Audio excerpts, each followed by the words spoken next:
Good morning, everybody, and welcome to this Thursday morning webinar. I'm not Andrew. I'm Chloe Tetro, the coaching lead here with Ready Care. And for this morning, we're going to be covering the topic of what diet is best for weight loss. We'll have a look at some of the key concepts involved in that discussion, things like insulin's role in fat storage, the quality versus quantity debate in calories. So that would be the kind of old paradigm, the calories in, calories out model, as some people may know it. And we'll have a look at some relevant studies looking at the different approaches to diet. We'll debunk, or at least I will introduce the notion of debunking common myths about dietary fats in particular, and have a look finally at the last little part of just practical tips from transitioning to your kind of typical Western diet to a more low carb lifestyle. So I'm hoping by the end of this kind of shorter webinar introduction on diets for weight loss that you'll have a good understanding of why and how low carb diet can help with regards to weight loss goals. So I suppose to start off, we'll go straight into the understanding insulin and weight gain and why that's important to know. I'm actually just going to share a little slide where that's concerned as well and get rid of my tag. There we go. So it's important to understand a little bit about insulin when we're looking at weight loss and different types of food. Because essentially what we're looking at here when we are looking at weight loss is fat storage and metabolism. So insulin is a hormone produced by the pancreas, which regulates blood sugar by helping the uptake of glucose into cells. Now, when insulin also has a big role in fat storage. When you consume carbohydrates, so you have your three main food types, you have your fats, proteins, and carbohydrates. But when you consume carbohydrates particularly, and more especially refined carbohydrates, simple carbohydrates, processed carbohydrates, your body converts them into glucose or sugars, which causes blood sugar levels to rise. Now, in response to that rise in your blood sugars, the pancreas, that little organ, will secrete insulin to help the cells absorb the glucose, bringing blood sugar levels back to normal. Now, that's perfectly, that's how the body works. There's nothing wrong with that. Right? That's ideal.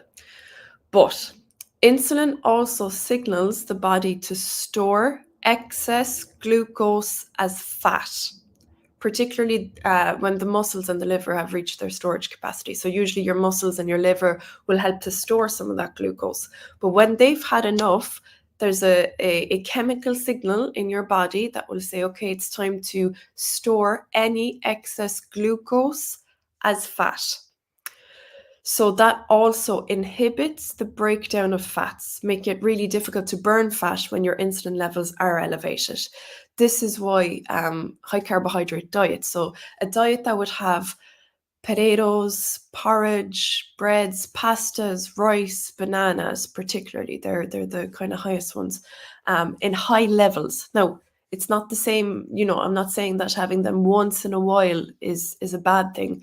Just if weight loss is important for you to target, being aware that those types of foods in high levels lead to frequent insulin spikes, which makes it almost impossible to lose fat.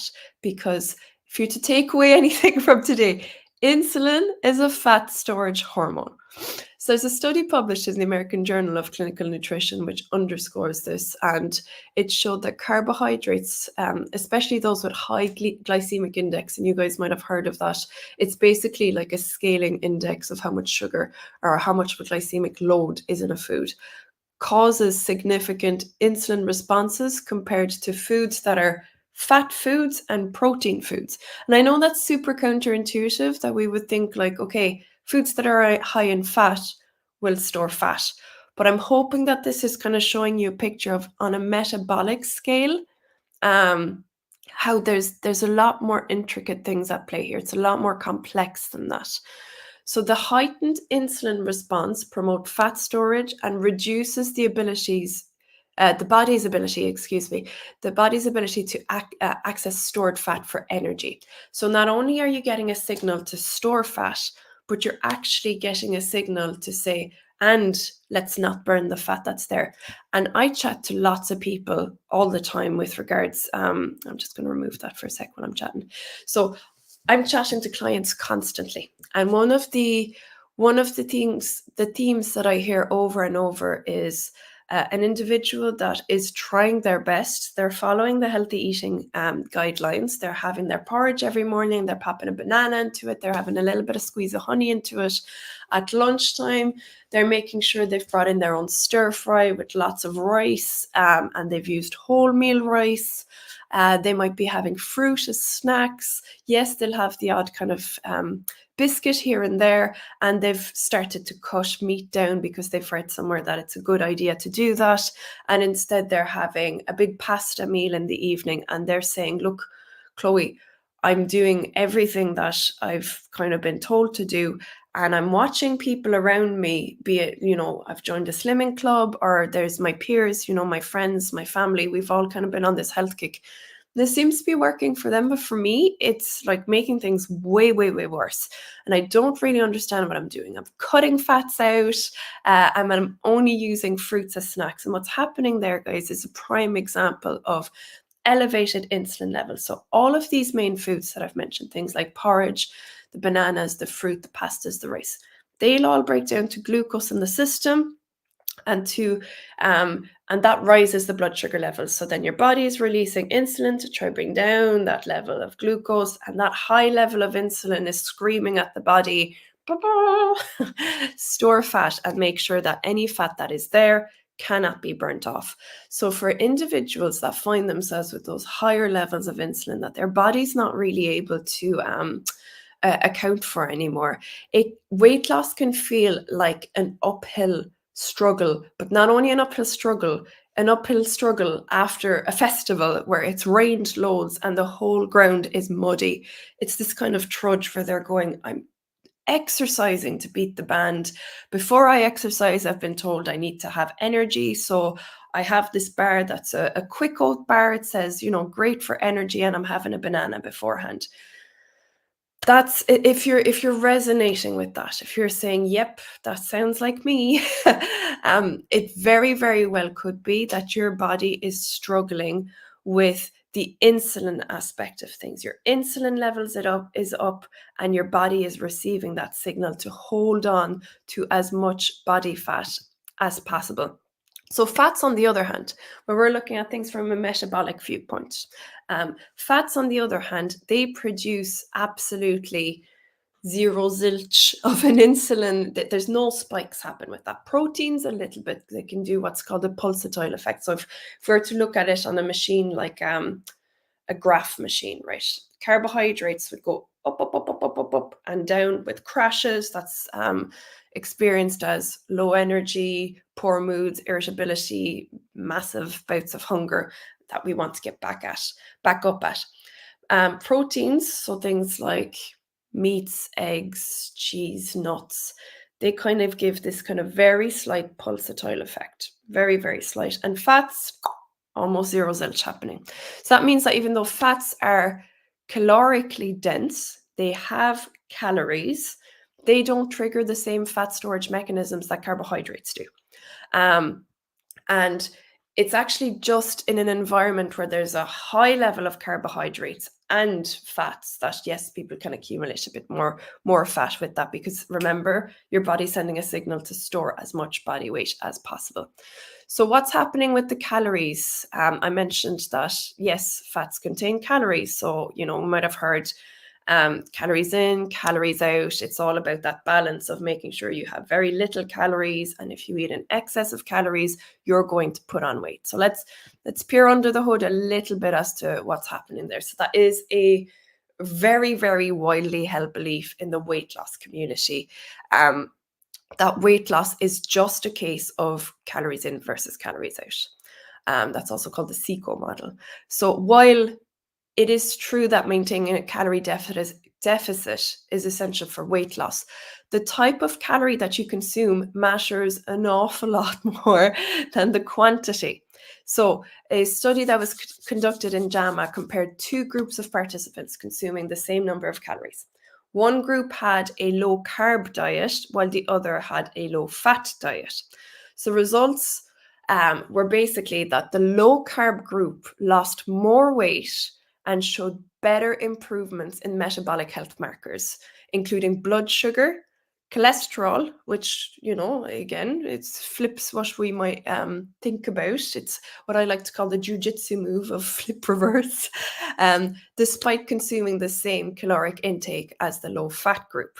So the difference will lie in how different macronutrients, that's things like carbohydrates, proteins, and fats, affect your insulin and your hunger hormones. So you've hunger hormones and satiation hormones. Hunger hormones that will predicate how often you're hungry, and satiation hormones that will predicate how full you feel after food. So ghrelin and leptin are the name of those. So carbohydrates, particularly refined ones, spike your insulin levels and can lead to a cycle of hunger and overeating. I think of insulin like this massive foghorn, right? If you think of hormones, they get called chemical messengers. They have messages that they're trying to say. And insulin is like this foghorn just going and making sure no other messages are being heard, for once, in this analogy, in the way that they should be. So your hunger hormones and your satiation hormones are not really functioning in the way that they should be, because there's this blanket kind of foghorn happening of the insulin taking up all the airspace. So, for instance, 200 calories from a cream egg will cause a rapid increase in blood glucose and insulin, of course, followed by a crash that will trigger hunger and the urge to eat more. Now, 200 calories from the likes of foods rich in fats and proteins like eggs and avocado result in minimal insulin increase or insulin release. Can I speak? Yes, leading to a longer lasting fullness and reduced overall calorie intake. Because I'm sure, I know myself, I always like to put things back to, if I'm ever making an example, there's usually an example in my own life of this. I'm not picking on anybody, but do you ever have those moments where you're like, no, I'm going to be good now. I'm only going to have one of the small bars because I'm hankering for something. I'm a little bit hungry. I'm a little bit peckish. So I'm going to have the small version of a bar. And you have, and you think, yeah, that was great altogether. And then 15 or 20 minutes pass and you go, that didn't fill me. I'm still hankering. I'm just going to have something else that's small, right? And you're maybe another half hour passed and you go, I'm actually kind of hungry, actually. I thought I was just hankering for something, but I'm actually feeling hungry now. So you go to the press and you make something and go, I best do something kind of low calorie just to mind my intake. And if you accrue all of those, you've eaten a lot more calories anyway. You've had the 80 from the initial bar, you've had the 120 from one of those granola energy bars, but you've also had the spikes in sugars, you've had the spikes in insulin. So if you're looking at it from a kind of net loss perspective, you would have been way better off. And I say that, you would have been way better off. We know this. We instinctively know this. You're better off going for something like, eggs, avocado, meats, something that fills you up, something that has a really, really good nutritional profile. You're not going to feel hungry after 3 boiled eggs and, turkey slices and maybe a square dark chocolate. Whereas if you're having things like Cadbury's Heroes, they used to be the things that were always brought into when I worked in an office last. Somebody out there was always trying to bring diabetes on for the rest of the office. There's always a box of something brought in. You find yourself picking.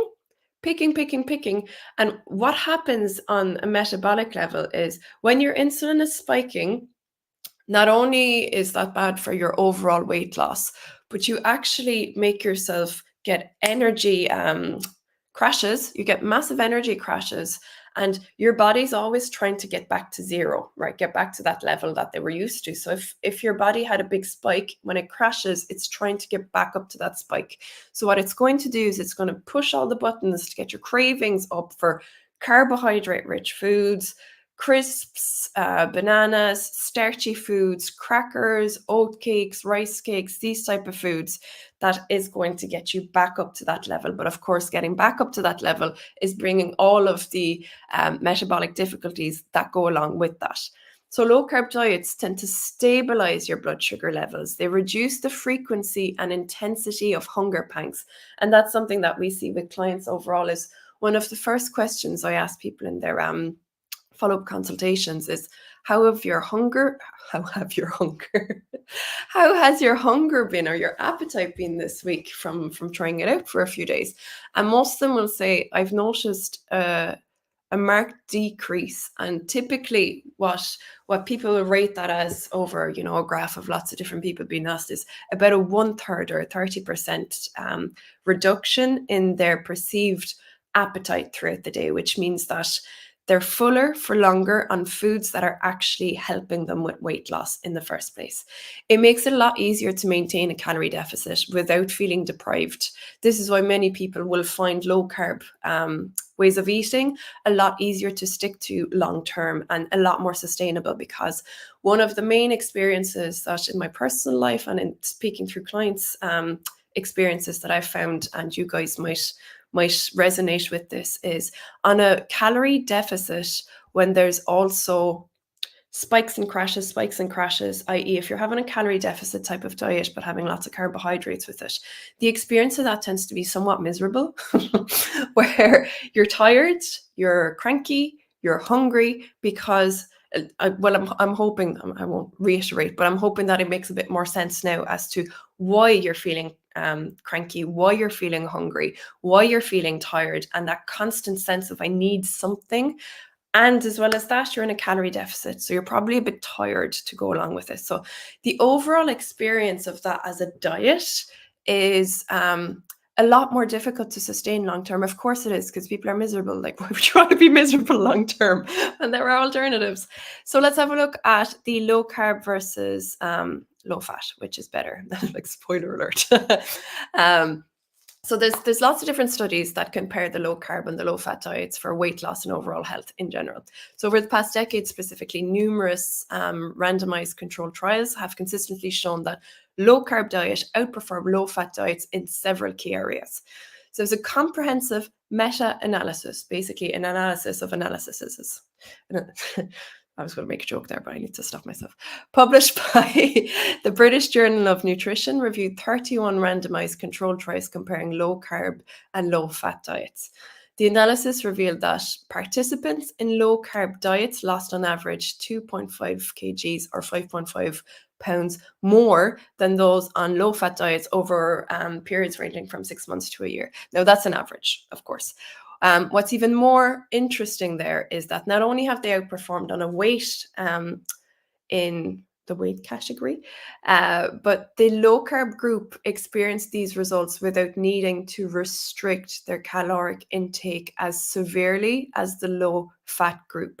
And that's the other thing, is if you're eating low fat, fat is there as a satiation tool. It's there. Fat is primarily there to make us feel full. So in the absence of that, people have to do a greater calorie deficit, and they're going to have a miserable time of it.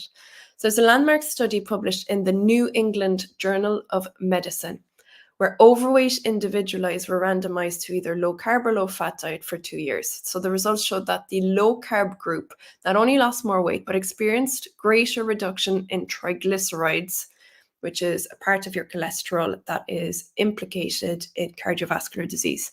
And they saw a significant increase in HDL cholesterol, which is a good thing.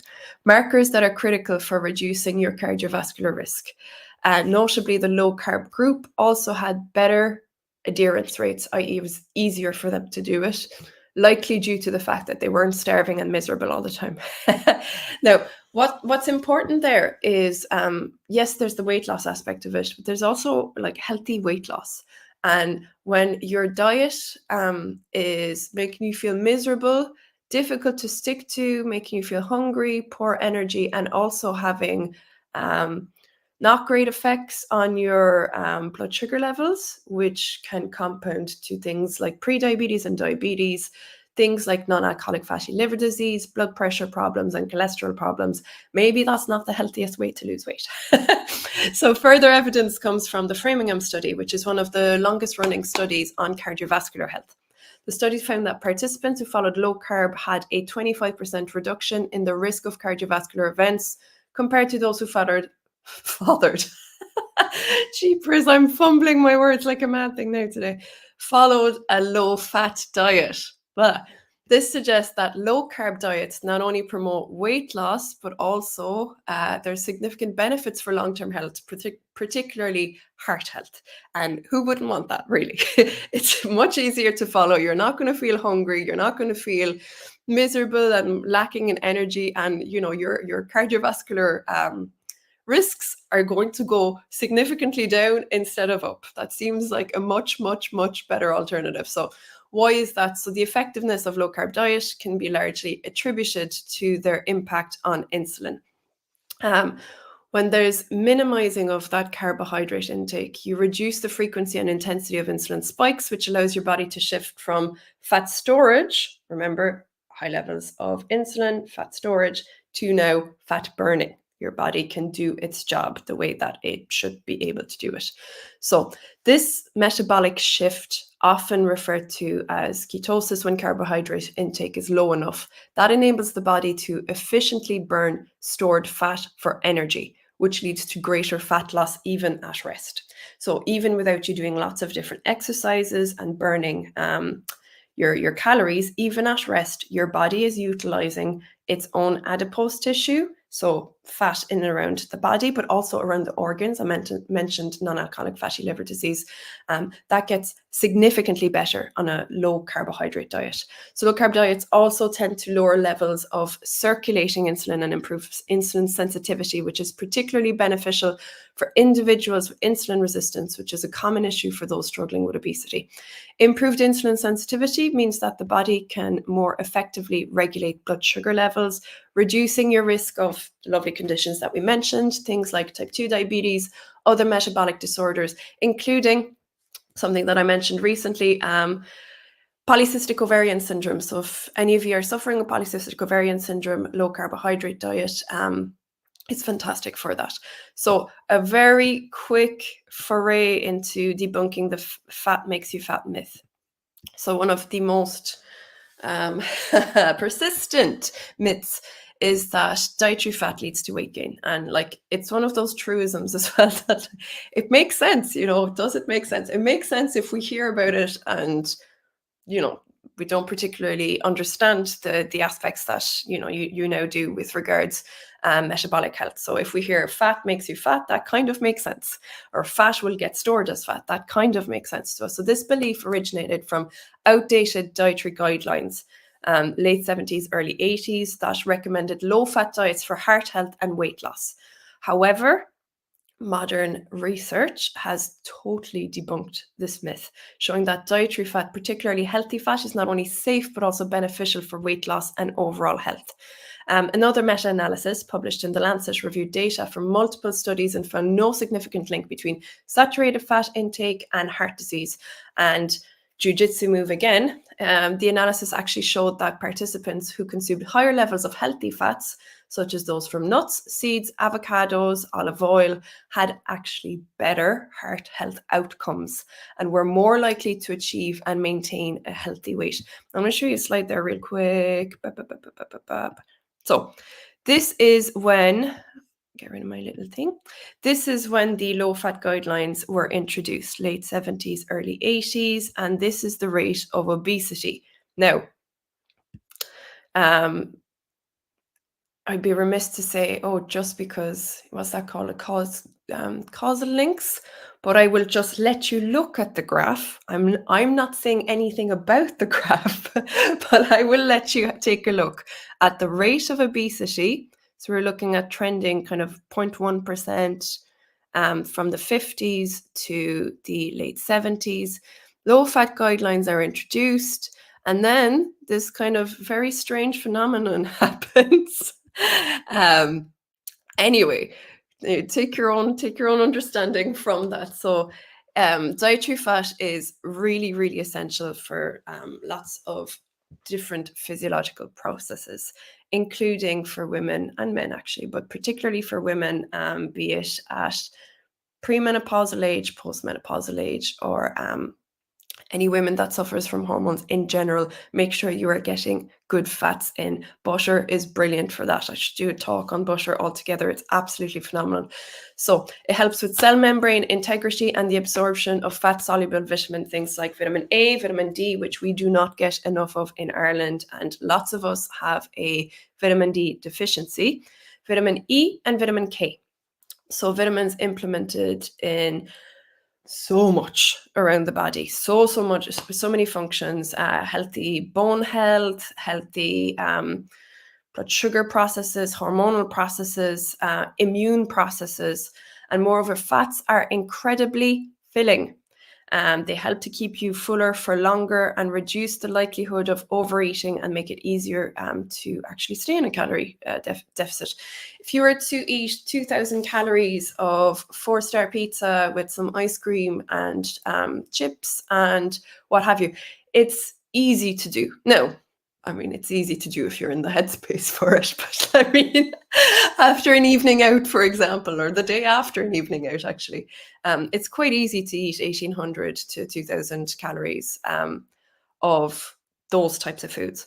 If someone were to wheel out 2,000 calories of a steak, avocado, butter, eggs, above ground vegetables, yogurt, dairy, I'd say you would struggle by the fourth or fifth egg. You'd be going, oh, Jesus, I can't do this anymore. And that's really what's meant there, is you're going to feel full a lot quicker for a lot longer. Another quick study that I'll mention before I start wrapping up is, because I said I'd keep it stum, and here I am 27 minutes in. So a study published in the Journal of American College of Nutrition compared the effects of high-fat, low-carb diet to a low-fat diet. The study found that the high-fat group lost more weight, experienced greater reductions in waist circumference, and had better improvements in cholesterol health.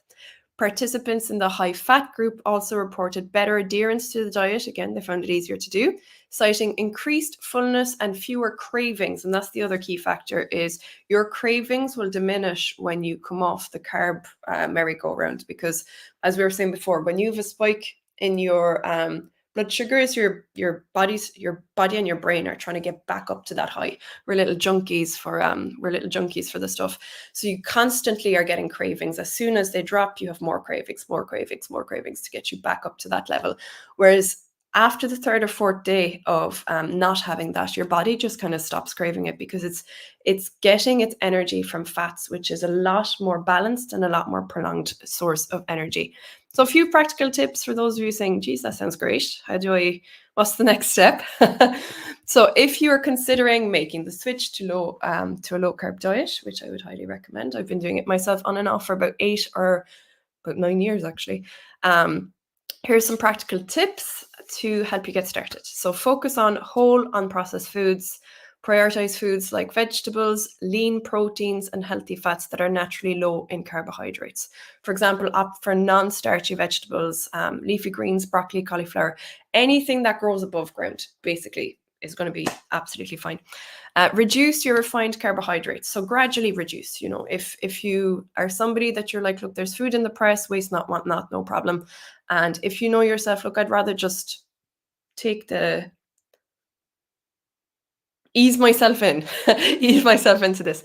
Gradually reduce, or eliminate altogether if you want to, but gradually reduce is going to really, really help anyway. Things like white bread, brown bread, pasta, rice, sugary snacks, that will cause that insulin spike. Try to think of carbohydrates as a tasty accent onto your food, not the part of the dish that you're trying to fill up on, because you are going to overeat carbohydrates by trying to fill up on carbohydrates. Instead, fill up on the rest of your food. And if you want to have a little accent of like, ooh, delicious naan bread on the side. It's there just for the taste of it. It's not there to do any of the filling action, because that's when the difficulty starts to come in.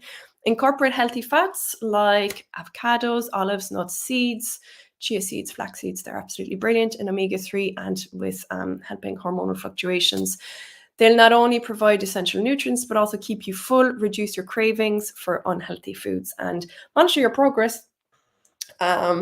Track your weight and body measurements, how you feel in terms of your energy levels, your mental clarity. Keep an eye on key markers like blood sugar levels, cholesterol, and blood pressure, things like that. What I would generally tend to advocate right off the bat is, if you're starting on a low carb way of eating, get some waist measurements or at least some photographs. You never have to show them to another living soul ever, ever, ever. But make sure that you have photographs of what you look like week 1. So front pose, side pose, back pose. If you can't get a back pose yourself, just press a timer on your phone or just leave out the back pose altogether. And even though that might feel like an excruciating thing to do on your first week, you're going to be so glad of being able to look back week by week and see visual changes. Weighing scales are fine. But unless you have one of those, what I call military grade ones, that give you the breakdown of body fat percentage, muscle mass, bone density, because you're losing weight in a healthy way where you are going to be gaining bone density, which is a good thing, you're going to be gaining muscle mass because you're eating a lot of protein, which is going to be onto your musculoskeletal density. The scale may not capture fully the data points that you're actually looking to track, which is your body fat percentage. So things like measuring tapes, how you feel in a particular outfit, photographs are going to be absolutely brilliant. Now, the scale is going to help as well. In the first week or so, you're going to see pounds drop quite quickly. And that's at the very start of it is a bit of body water. What's the word I'm looking for? Water weight. There you go.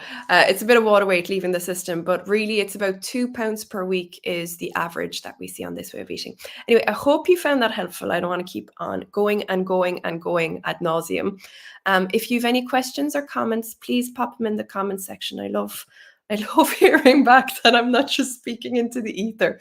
But for those watching back as well, I hope you enjoyed that and found it helpful. What diet is best for weight loss? And I will be back next week, not Andrew, but I will be back next week covering more topics along these lines. Hope you found this useful, guys. Have a lovely rest of your day. If I was to recommend kind of next steps for YouTube and things, I'm a big fan of Dr. Ken Berry. There's the late Michael Mosley as well. You can find some of his work on YouTube on low carb diets, and just even have a bit of Googling around on the actual outcomes of it. Anyway, I hope you enjoyed that, and we will chat to you next time. All the best now. Bye.